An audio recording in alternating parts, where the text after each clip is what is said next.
Otits! Kamusta ang buhay-buhay? What's up mga ka-Otits? Ako na naman to si Otits. And for today's video, syempre, gagawa na naman tayo ng memories at isang masarap na dish mga ka-Otits. So, chicken teriyaki nga pala to mga ka-Otits. Otits style mga par. So, napaka-basic lang to mga ka-Otits. Kita nyo naman pag nilagay nyo sa kanin yan, aray ko. Talaga mapaparami ng kain ng family nyo mga ka-Otits.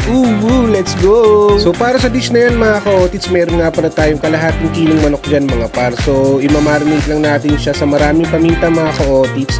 At maglalagay tayo ng asin to cover lang yung manok mga par para hindi umalat yung dish nyo mga ka-Otits.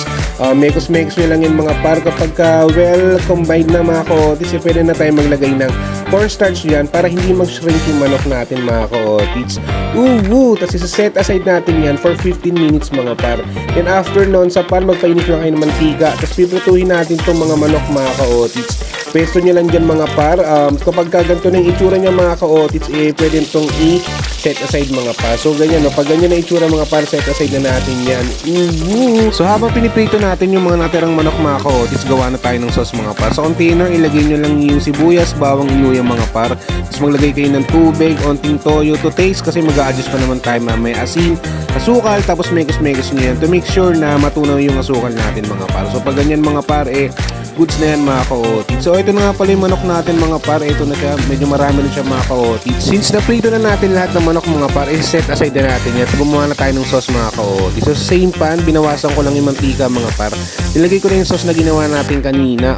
Napansin ko na medyo onte yung sabaw natin. So naglagay ulit ako ng tubig mga par. So kung naglagay ka ng tubig, syempre maglalagay ko ulit ng pampalasa mga ka-Otits. So toyo lang yan, asukal, paminta, tapos onting asin mga ka-Otits. Tapos mekos-mekos lang yan natin mga ka-Otits. Tapos tikman natin yan mga par. So kung okay nyo sa inyo yung lasa mga ka-Otits, tapos pag kumulo na yan mga par, maglagay na tayo ng slurry. Cornstarch nga lang pala yan na tinunaw sa tubig mga par. So continuously dapat halu-haluin nyo yan para hindi didikit sa ilalim mga kapar. So pagka ganito na yung texture niyan mga ka-Otits, pwede na nating ilagay yung manok natin mga ka-Otits. So ayan mga ka-Otits, patapos na yung dish natin mga par. Bali mekos-mekos na lang yan to make sure na makover lahat ng manok natin mga ka-Otits. And eto na siya, let's go! Grabe talaga yan mga ka-Otits. Medyo maraming sauce mga par kasi prefer ng mga ano ko na maraming sauce mga ka-Otits. So tara, serve na natin to sa family ko mga ka-Otits. At eto na siya mga par.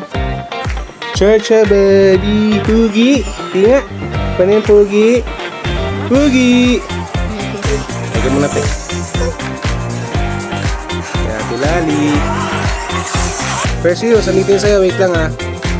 Ito naman kay Perseus. Ito naman kay Perseus, baby. Chibi. Perseus, kiss na ba? Kiss. Kiss na, kiss. Kiss, kiss, kiss. Dito. Kiss, kiss, kiss. Kiss mo na, kiss. Dito. Dapat kiss ate. Kiss.